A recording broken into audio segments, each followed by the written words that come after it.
Okay, this is going to be a little ranty rant, but we haven't had one in a few days. So let's talk about it. Quickly, I want to talk about black fatigue, actually. I want to talk about poverty escapers and black fatigue and core treasy, actually. Let's start with black fatigue.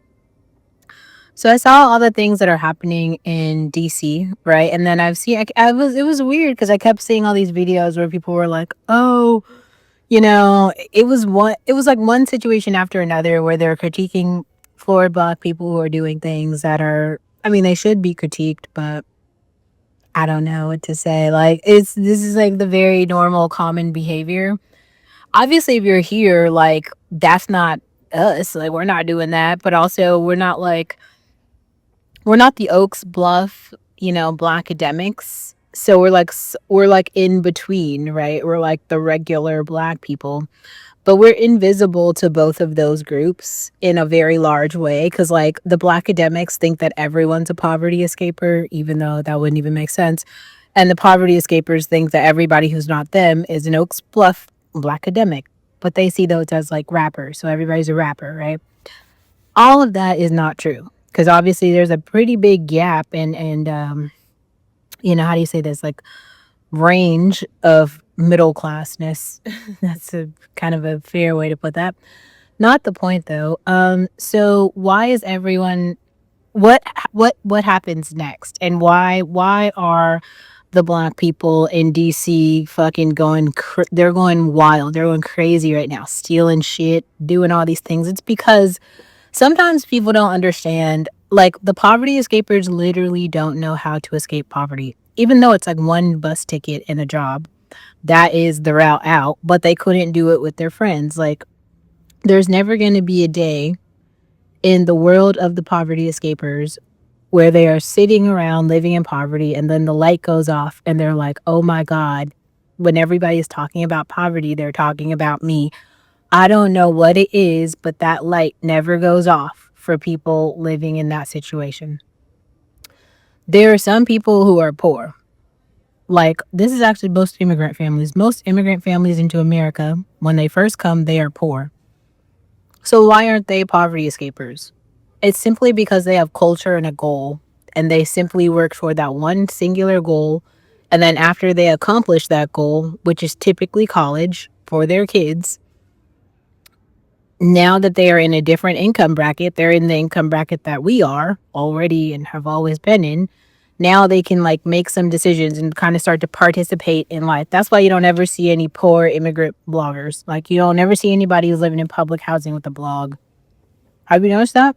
They never talk about anything. Like, they don't have opinions on nothing. At least nothing happening here. I've never heard not even one. I can't find one blog of a like poor a poverty escaper except those little kids. I should post that video. I made a video about the little kids who were stealing from Target. Anyway, so now they're rioting, right? They're rioting DC. I don't know what exactly it is that happened that caused the uproar. Like, what is different today than yesterday? I couldn't tell you. I don't know. It literally feels like today is yesterday and like nothing out of the ordinary happened. So I'm not really sure why people are all of a sudden rioting. It's very strange to watch, but I'm sure there's some reason. I just don't know what it is. I don't understand the reason. Um but I do know that there's a very real thing in terms of like the how do you say, not even how you say, the National Guard. That's And like with this administration that is extremely right wing and the National Guard, I honestly see Trump implementing some community service program where everybody has to do something now. Like, you are no longer allowed to be just like a poor miscreant. Like, he's gonna probably enroll people in like just fucking community service. Everybody who was riding now has to go pick up trash for 20 hours a week, and nobody gets any like money, no nothing. You simply just go pick up trash, or you just he forces people into jobs, and the money goes into, like, they don't even get the money. The money goes into a college fund. Everybody goes to group homes now. Some sort of like authoritarian mandate that like fixes some shit, which is like wild because that would probably be the first time that those communities had any structure at all. So that's strange, but it won't be like this. Like, it's not just going to continue like this. But another thing I think is kind of interesting is like we all kind of saw this coming in the sense of like they were going to riot because they always riot.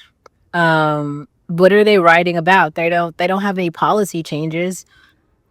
I guess they're just rioting to steal. And then after they steal, like what, I don't know, did they think they weren't going to get caught? Of course they knew they were going to get caught, but they just did it anyway because maybe they don't have anything else to do. And I feel like that's one of the things that's kind of, I don't know, I guess it's like interesting about like the really cool thing about the female rapping poverty escapers is that they just broke a generational curse with like some raps.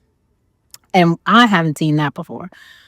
I don't know. I don't like cuz especially like Mona Leo, like the last project that she put out, she was actually speaking back to the community, specifically like little girls like her, which was like, oh wow, so she's doing like community service with this project. I hadn't seen that before. Yeah, that was wild to me. I just like everyone has to participate in the society, right? Like I feel like I'm like hitting the end of the road of participation in this particular society because I don't like want to live here anymore, but like everyone who does stay here, how like you have to do something. Um and there's no free ride, so like you have to participate even when it sucks. So, yeah. Hmm. I don't know. Okay, yeah. And so I don't actually have much more to say about that. I want to talk about Cortreezy. So Cortreezy, I've seen a few of her videos before. I had no idea that she was in LA. So I thought that was like I don't even want to say it was weird. I will say that she's in LA. I have no like I didn't even know she was in California. I don't know. Like I think that like there's a certain bubble that I build around myself, I guess, and I just don't like if you're in the bubble and I'm a part of your bubble or whatever, then I guess this is actually very funny. So I'm also moving, but there's like four Whole Foods moms that live in my community, which I did not know. And we are going to talk about that because I have another video which I will try to edit today and get it out. It's Whole Foods moms, plural, because there's communities of them. And I wanted to give you guys like just capture a bit more about the Whole Foods moms because there's a community of them again.